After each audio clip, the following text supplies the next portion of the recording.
Good morning and welcome to Before the Results. We're here every Tuesday morning at 5:30. It is meant to be an AMA, ask me anything for what I do. And yeah, today we're going to talk about what it means to really dig in and what are we selling as operators of tennis programs. I'm hoping that some of you will be here in the live chat and pose some questions, talk to me a little bit. I'd love to have some back and forth. So if you see me looking there, I'm looking at the chat just to see if you're there. Say good morning. Let me know you're here. I'm going to talk about this subject that I've had a couple of conversations with just this week, but I've had numerous conversations over the years. And, it's about, well, what do we actually get when we dig into something? And what are the actual benefits that we're trying to put forth to the world? And my belief is we're selling the wrong thing. Um, I believe that what we think of as ancillary benefits are actually the real thing, and tennis is the other thing. Well, I'll dig into maybe some of what the conversations have led to, but I'm going to start with kind of my beliefs, and they largely stem from something I had to memorize when I was a cadet at West Point, which is MacArthur's opinion of athletics. And it goes like this: Upon the fields of friendly strife are sown the seeds which upon other fields, on other days, will bear the fruits of victory.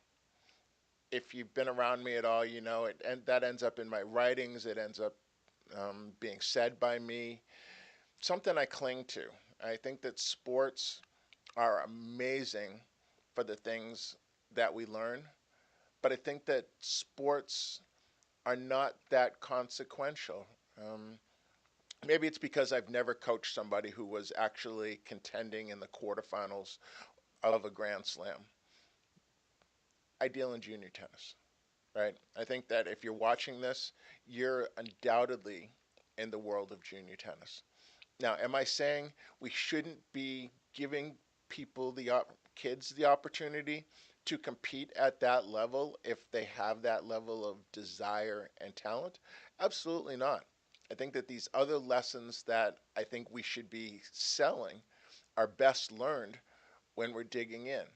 Um, I think over time, and I've been in this game for over 35 years, and I found that there tends to be programs at a couple of different levels. One being those that are focused on we can get your kid to whatever D1 college scholarship or the pros or selling dreams, right? And the other is we are about all of the other benefits. Well, I think that there's a place where those that are selling the other benefits are missing the boat. And that's my big one. That's what I've railed about for years. If you've listened to rants and raves and other things that I've done over the years, a lot of it comes from there. I think that people that are in that place miss the boat on how we actually learn the lessons. And then I think those that are focused on the top somehow are less people focused and miss the boat. Because reality is, I know I can't get your kid to the quarterfinals of a junior slam, of a slam, even a junior slam. No matter how good a coach I think they are, no matter how much talent I think they may have, that's entirely up to them. What I do know is that I can keep your kid from getting there.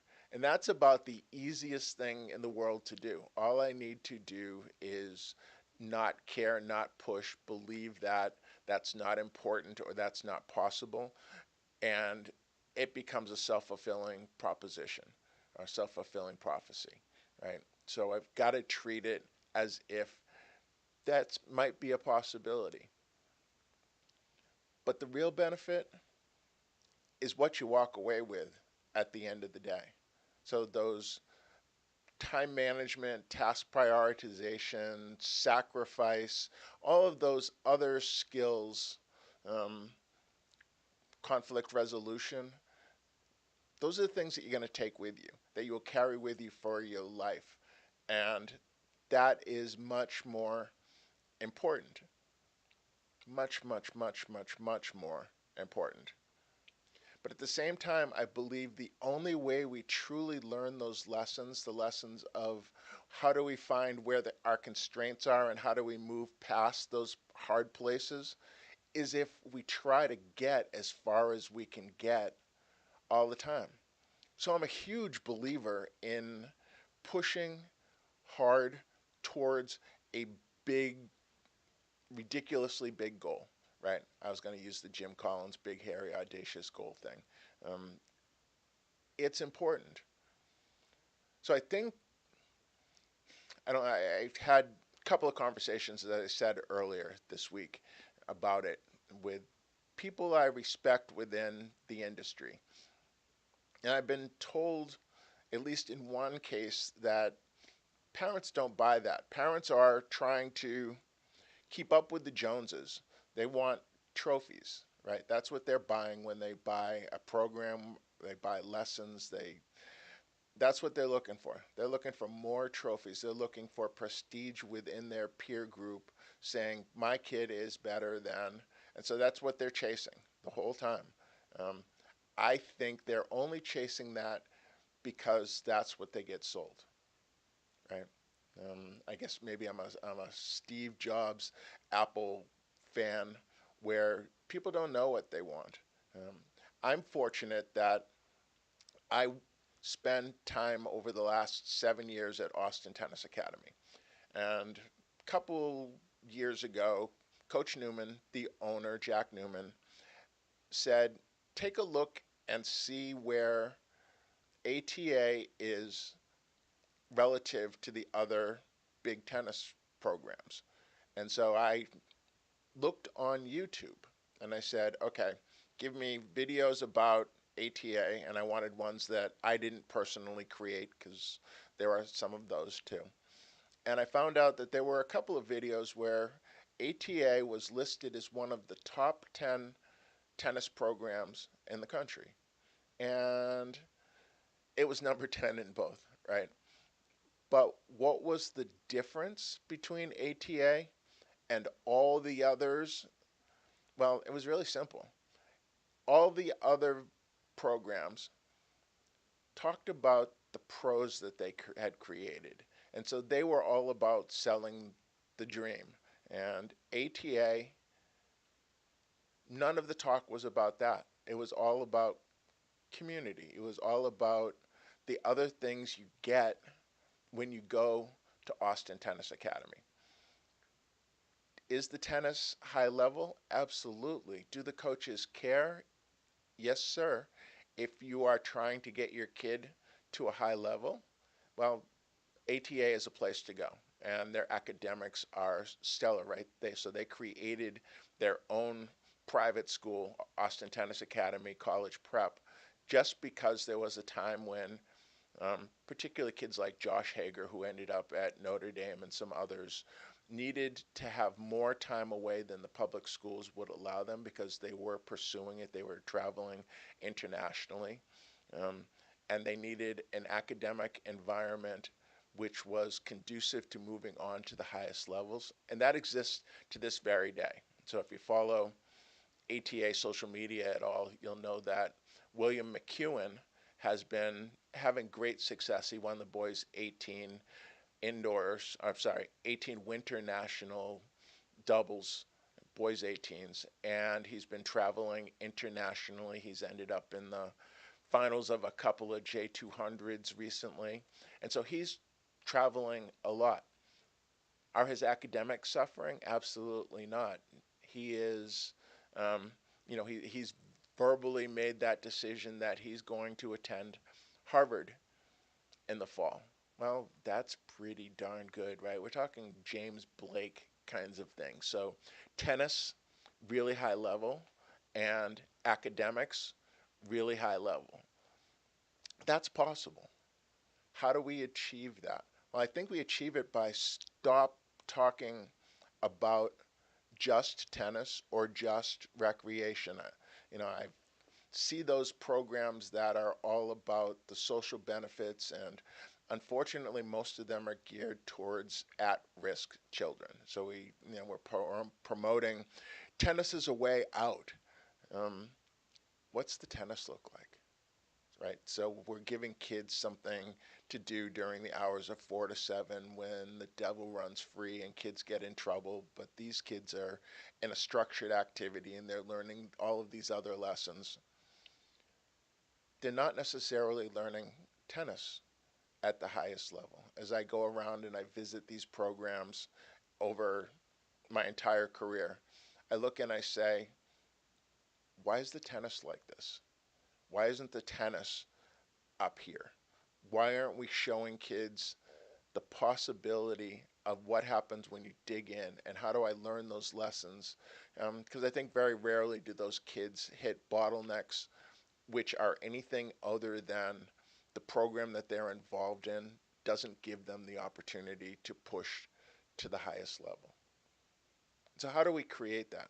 Well, I'm all about creating that. It's part of what my mission is at this point in time going forward, is to find programs that we can bolt on these other lessons, IEDE. How do we have intentional experiences and then debrief on those experiences and then learn and create recursive learning loops, right? Do you know what that means? It means it's kind of self-learning. So we create a loop that teaches us, and it teaches us how to learn. So we're constantly building on it over and over and over again. And I think that that's most important, right?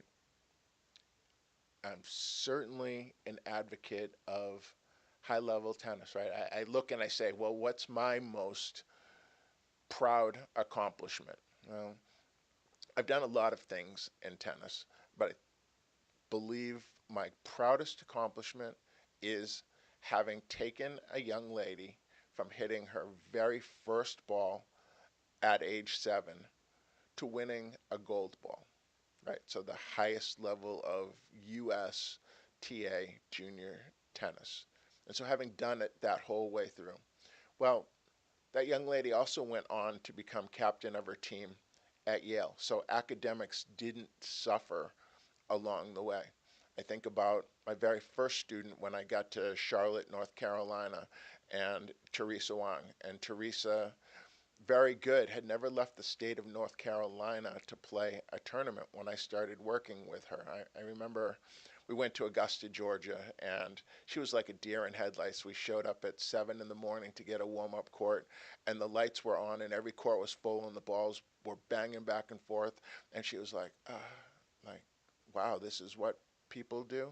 And yes, it's what people do.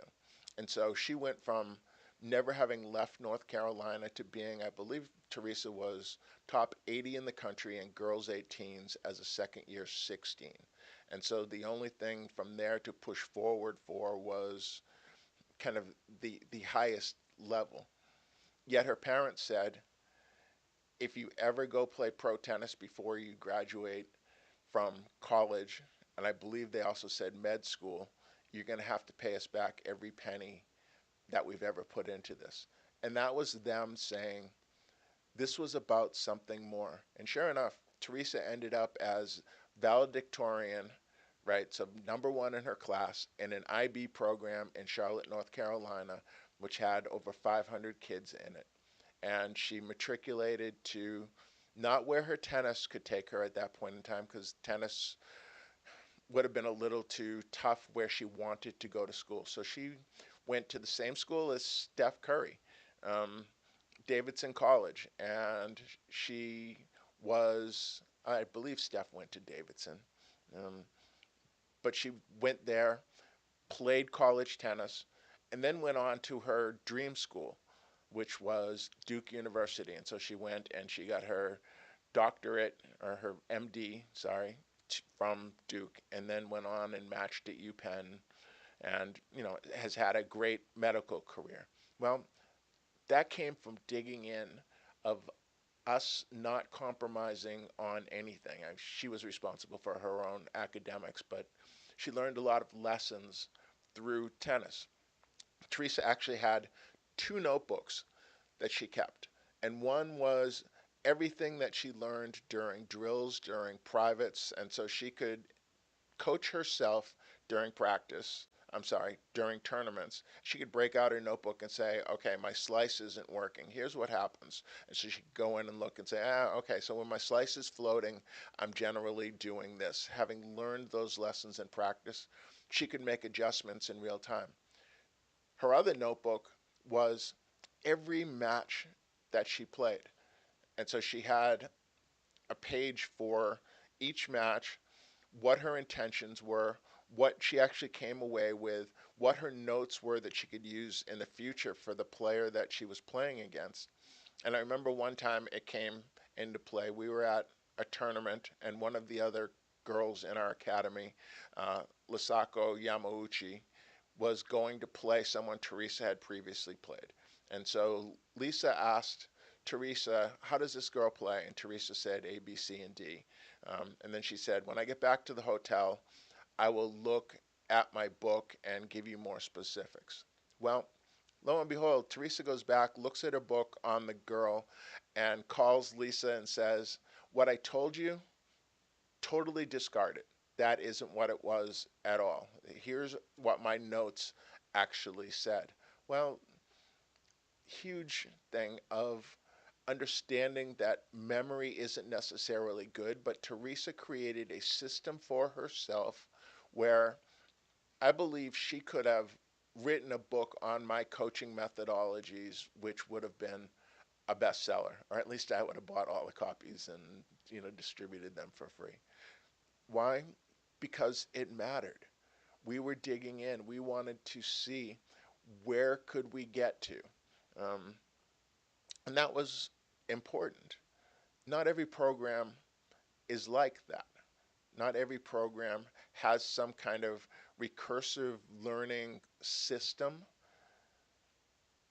Definitely, too many programs have the we're going to berate you and it's personal.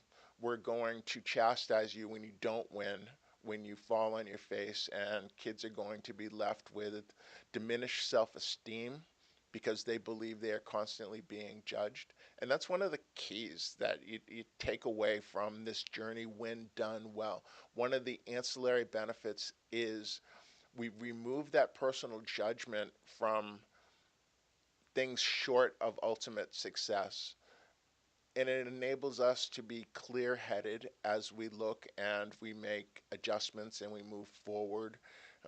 And we move forward in a positive way, right? So the after the debrief, the place where we are at that point, where we evolve to, is a higher level. So if here was our baseline previously, we have the experience, we figure out what the experience was, and now we're here.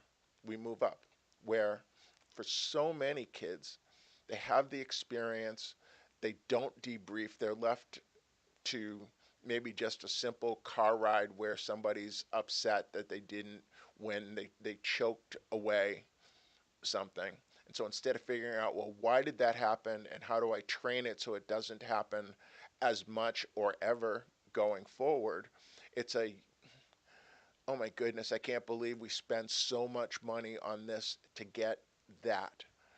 And then the child takes it as a personal judgment. And if their level was here before, it goes to here, right?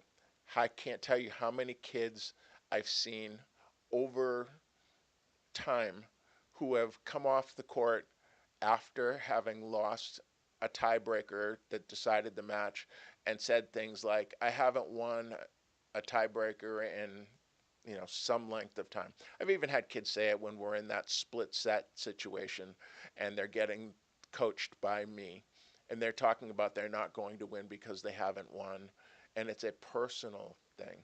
There was no learning which happened before it. So if you're in that place where you want learning, reach out to me. It's what I do. I'm a consultant at this point in time. I may have a program in the future, I don't know, but I can bolt onto your program and help create these systems which your players will benefit from well into the future, right? I used to be the person that said, I want someone to come back at 23, 24 years old and say, man, I learned the lessons during tennis that I didn't realize I was learning, but now they're coming to play. Um, I don't want that anymore. I want to sell that. That's the thing.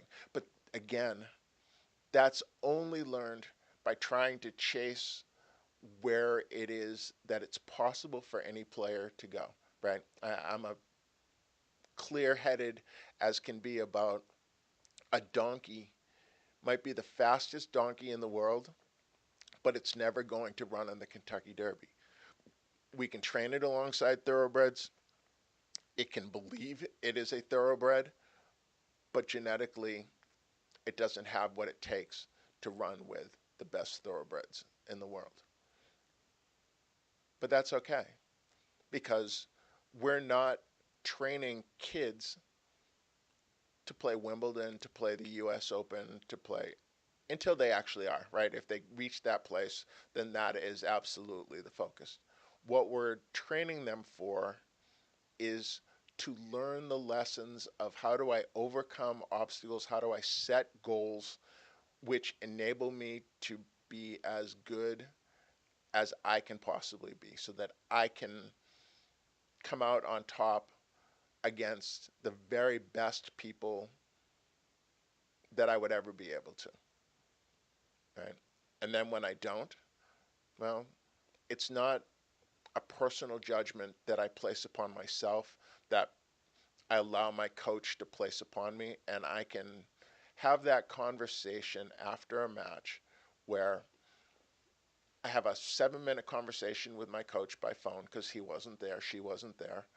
And at the end of that 7 minutes, the coach has to say, did you win or did you lose?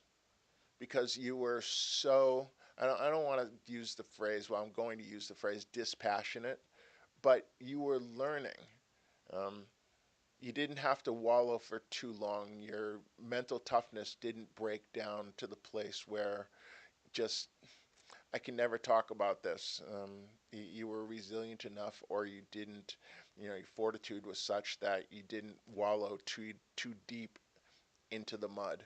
You just kind of stayed there. You were disappointed, right? I don't think that cutting the emotion out is a benefit either. I think you need to have emotion. Um, but it's such that you're able to talk about it. You're able to learn from it. You're able to, again, create that recursive learning loop. So that's the real benefit. That's not the ancillary benefit. The ancillary benefit is maybe you reach a really high level and you get to see the world a little bit while you're still a junior because you're playing ITF tournaments or you're seeing a bunch of the country because you're playing international tournaments or you're making friends that from across the country, across the world, because you're getting out and experiencing those people at an early age and you're recurring that thing. I remember a lot of kids saying, I have two groups of friends. I have my school friends and I have my tennis friends. And some cases, only see the tennis friends 3 or 4 times a year when we're playing nationals. But in many cases, the tennis friends understand me better than the school friends. The school friends are always, well, why can't you come to the party? Or why can't you do this on the weekends? And the tennis friends are like, yeah, I get it. My friends are the same way. They don't understand why my weekends are taken up playing tennis and why I have to watch the things that I eat and why I need to be in bed at a certain time. Um, and so those friends have a different kind of relationship, often a closer relationship, often people that, that might have been a competitor when we were in juniors, but we end up as teammates in college. Um, I think that in most cases, you have somebody on your college team that you knew in juniors, but they weren't in your same program because that's kind of the sharp end of tennis. So we get all of those things. Um, but the real lessons that we take with us are ones which we can use to have great relationships with our family, our significant other, our kids, our employees or employers, our coworkers, and allow us to climb the ladder, whatever that ladder happens to be. And maybe it's I'm doing research and I'm staying in the lab long enough to create a cure for something. Um, Hopefully, AI doesn't come in and cure it before you're or while you're researching it, or you're using AI for that. Um, and I digress. But that's what I'm hoping. So reach out to me, right? Dewey Evans. I am Dewey at theperformancearchitect.com. My phone number is pretty easy to remember. It's 469 955 Dewey, D-U-E-Y, or spelled out on the number pad, that would be 3839. And yeah, let's figure out how to make it work for your family or your program, right? If you run a program, we can figure out how to make those things an addition to your program, which doesn't detract from what you're already doing in any way. It only aids what you're doing. If you're a family and you want to work individually with me, I'm not teaching forehands and backhands, though I love to, and I have a hard time keeping my mouth shut when I'm around a practice court and seeing someone practice and I notice something. I tend to speak up. As you can tell, I like to talk. Um, but that's not what my primary goal is to be doing with your family. Because I think what I am trying to do has so much more value and it will pay off for decades in the future. And why wouldn't you want that, right? Why wouldn't you want to pay for the things which will enable your child as an adult to equal or surpass whatever it is that you did? And I bet if your kid's playing tennis, you're probably pretty successful because those are the people whose kids play tennis. Yet I'm sure, unless you are one of the, this rings true with you, I don't want to work with you where you don't want your kid to surpass you, where you want to be competitive with your kid. The hell with being competitive with your kid, right? That ain't it. So that's all I got. Nobody came through in the chat today, though there were a couple of live viewers, and thank you for watching. Um, Please, in the future, come equipped with questions because while I can ramble, sometimes I recognize I'm rambling and I would rather be chatting back and forth with you. But until next week, this is Dewey Evans and this has been Before the Results. Have a great week.